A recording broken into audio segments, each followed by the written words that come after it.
Sigue la polémica por las irregularidades en la otorgación de beneficios a exonerados políticos. Vamos a conversar de este tema con la secretaria general del Comando de Exonerados de Chile, Zaida Araya. Señora Araya, muchas gracias por acompañarnos. Muchas gracias a ustedes por recibirnos.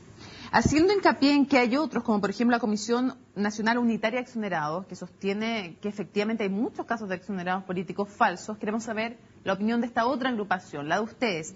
En ese sentido quiero saber si ustedes respaldan o le quitan validez al informe de la Contraloría que sostiene que al menos hay 3.000 exonerados políticos falsos.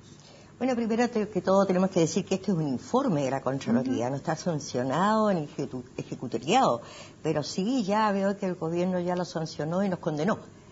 Acá evidentemente en este informe de la Contraloría se habla de 3.000 exonerados que serían falsos a su haber, pero la verdad es que nosotros no estamos de acuerdo con eso. Ahora, que hay exonerados falsos puede ser, y nosotros en ningún caso vamos a avalar a ningún exonerado falso. ¿Por qué ustedes cuestionan el informe de la Contraloría? ¿En qué creen que se equivoca la Contraloría? Se equivoca en el sentido, por ejemplo, aquí tenemos que ver una cosa. Aquí pasa por 3 partes el expediente del exonerado. Primero por el Ministerio del Interior, pasa por una comisión que califica, después pasa al IPS que revisa la parte previsional y posteriormente pasa a la Contraloría para tomar razón. O sea, ¿cómo es posible que pasa por 3 etapas y hoy día se van a dar cuenta que hay exonerados que no lo son? O sea, ya eso parte de ser raro. Segundo, que acá se habla mucho, y tenemos que recordar que al año 2011 se acusaba de 100.000 exonerados truchos, cuando efectivamente habían 157.200 calificados. O sea, no podía ser que más del 200% iba a ser trucho. Pero de los 157.000, según lo que creen ustedes, ¿cuántos exonerados falsos realmente hay en las listas? Mire, nosotros pensamos de que de haber exonerados falsos eran, qué sé yo, un 10%, hasta 3.000 o un poquito más, no más. Porque efectivamente, vuelvo a repetir, cuando la Contraloría dice que en los expedientes no están los documentos que acrediten la exoneración, tenemos que recordar varias cosas. En primer lugar, la pérdida y el extravío de expedientes tanto en el Ministerio del Interior como lo que fue para el terremoto en Agrícola, donde está el archivo del IPS que se vino todo abajo.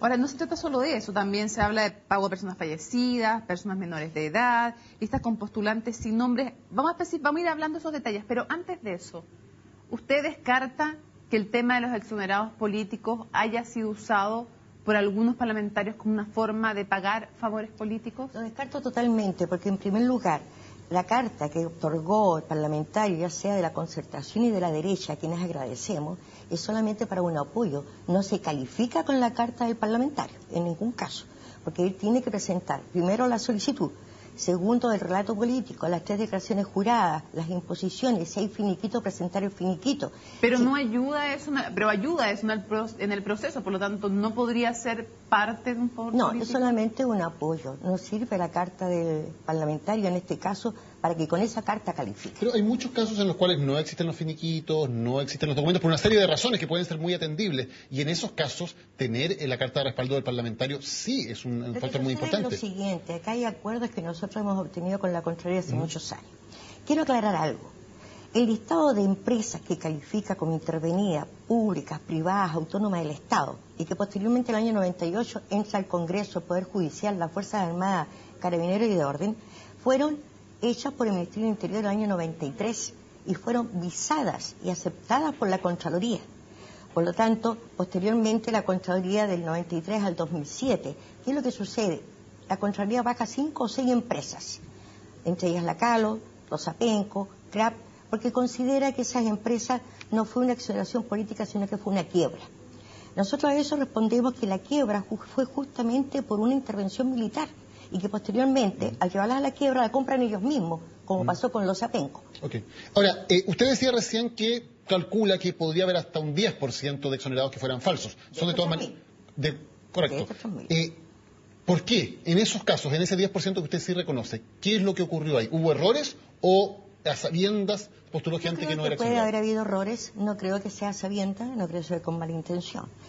Si recordamos, por ejemplo, con la estadística, si nosotros vemos que en la primera ley, en total entregaron 4.302 expedientes, de los cuales nosotros como organización entregamos 26.500. En la segunda ley se entraron 60.147, de las cuales nosotros entregamos 22.000.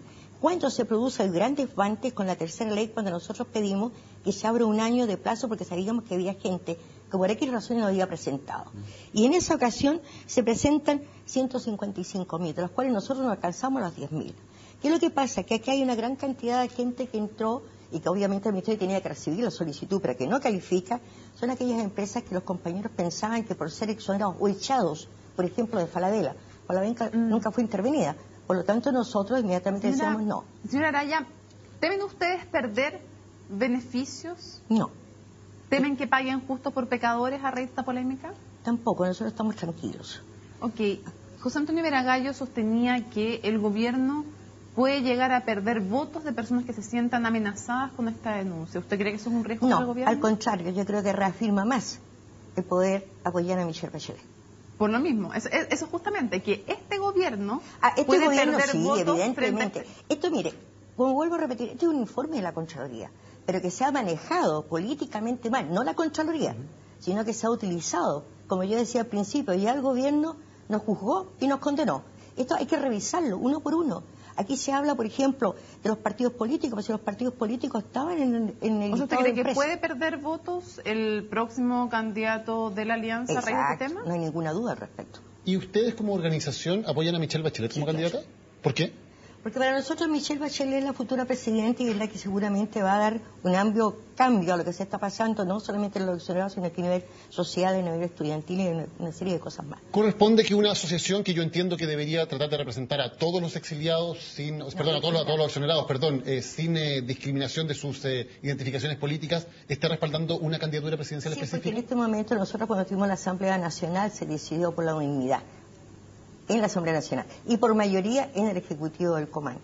¿Y la defensa que ustedes hacen de este tema no puede ser entendida también como una forma de proteger a Michelle Bachelet, dado que es su candidata? No, en absoluto. Nosotros estamos seguros de que la gente que nosotros presentamos y la gente que se está hablando acá, el gran porcentaje de estos 3.000 son exonerados políticos. Cuando, por ejemplo, en el 2007 la Contraloría baja a estas empresas, si tomamos en cuenta que del 93 al 2007 están en el listado aceptado por la Contraloría, califican en ese tiempo y obtienen su pensión, son exonerados políticos.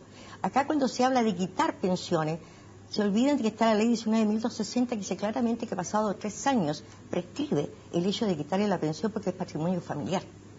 Entonces aquí hay una serie de cosas que hay que contestar y que ver y que estudiar. Le agradecemos a Zaida Araya, secretaria general del Comando de Exonerados de Chile, por esta conversación en CNN. Muy amable, muchas gracias. Muchas gracias, buenas noches. Buenas noches.